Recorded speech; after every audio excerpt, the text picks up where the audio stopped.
Hey, it's me, Destin. Welcome back to Smarter Every Day. Today we're going to do awesome science with Orbix hot glass here at Lookout Mountain, Alabama. Goggle up. Science is about to happen. We're going to use a high-speed camera and learn about Prince Rupert's drop. It's never been done on the internet. You're going to learn something. Let's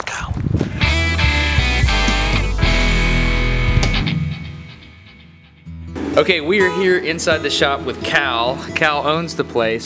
Can you show me how to make a Prince Rupert's drop? Sure. We're gonna gather some glass, drop it in a bucket of cold water.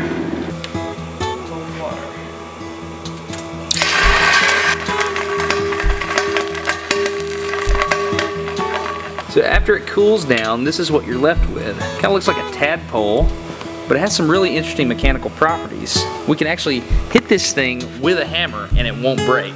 Okay, I'm ready. Didn't go. Okay, I think Cal is kind of a pansy, so you think you can break it? So we're gonna try again, only this time I'm gonna make him hit it really hard and I'm gonna record it with high speed. Does that work? Think you can break it? All right, let's do it. The challenge is on. I can just hit it? Yeah. Oh! So do you think you actually broke it? I don't think you did. You think you broke it?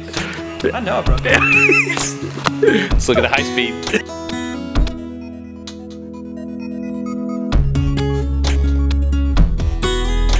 Okay, so the drop broke, but technically it wasn't the hammer that broke it. If you look close on the high speed, you can see that it's the wiggling of the tail that makes it go. This is the mystery of the Prince Rupert's drop. You can try as hard as you can to break the bulb, but you can't. But if you even nick the tail, the entire thing will explode. Not shatter, but actually explode. Let's go outside and I'll show you more. Okay, we're gonna just run an obscene frame rate here. We have this Phantom V1610. So glass breaking occurs so fast that you have to have like hundreds of thousands of frames per second. So we're gonna have a lower resolution and we have to have a lot of light as well. We're also gonna use this mirror over here to run about 3,000 frames per second so we can get a wide shot to see the whole event as well. 3, 2, 1, go.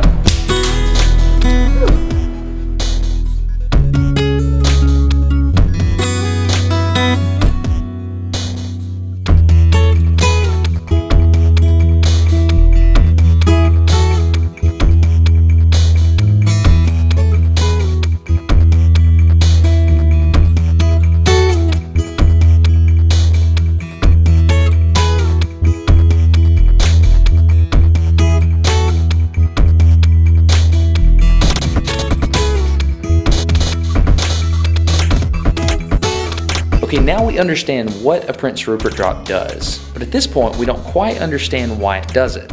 Let's take a closer look.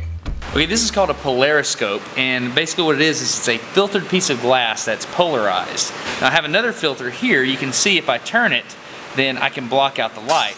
Now if I put this on the camera that you're looking through here, and then I put the Prince Rupert's drop in between the two pieces of glass, you should be able to see the internal stresses built up inside the Prince Rupert's drop.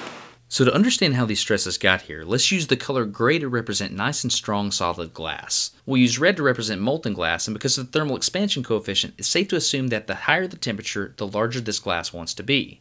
Blue represents glass that's cooling off, or transitioning between the two states. Because of that same thermal expansion coefficient, this glass is shrinking and basically pulling in on itself. Think of a Prince Rupert's drop as a bunch of little infinitesimal pieces of glass, with each piece trying to interact with the pieces around it. When the molten glass is first dripped into the water, the outside layer touches the water and immediately solidifies. This locks in that outside shape of the drop.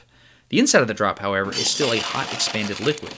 As heat's transferred to the water, that glass on the inside slowly begins to cool down and pulls in against that outside layer. The problem is that because it's already locked in as a round solid, it only compresses tighter against itself. This actually makes it stronger, kind of like how an arch compresses and gets stronger when you put your weight on it, only this is in all directions. Now because the cooling glass can't move that outside layer, it begins to pull against itself, causing it to be in extremely high tension. It then hardens in this state of tension, and there you have it, a Prince Rupert's drop.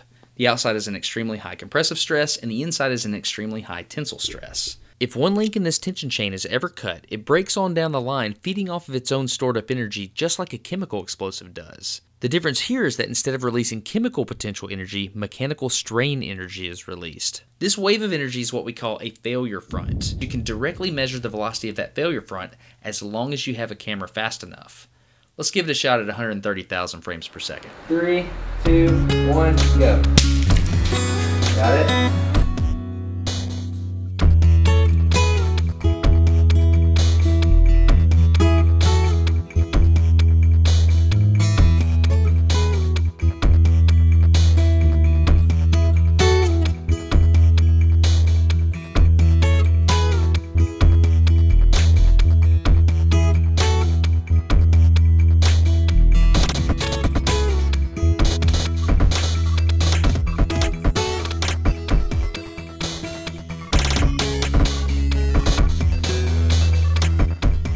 So a big thanks to Cal from Orbix Hot Glass. If you found this interesting and you want to support him by buying stuff, go click on the link wherever I put it and go check out his website. Click the cat to subscribe with the helmet. It's a sad looking cat. You've never caught the cat on fire, ever? Never. Not even once? Never. These things are named for a guy named Prince Rupert, imagine that, who lived in Bavaria back in the 1600s. Here.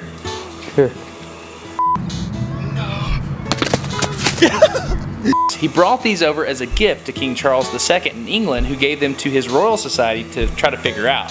Yep, ready. Holy smokes!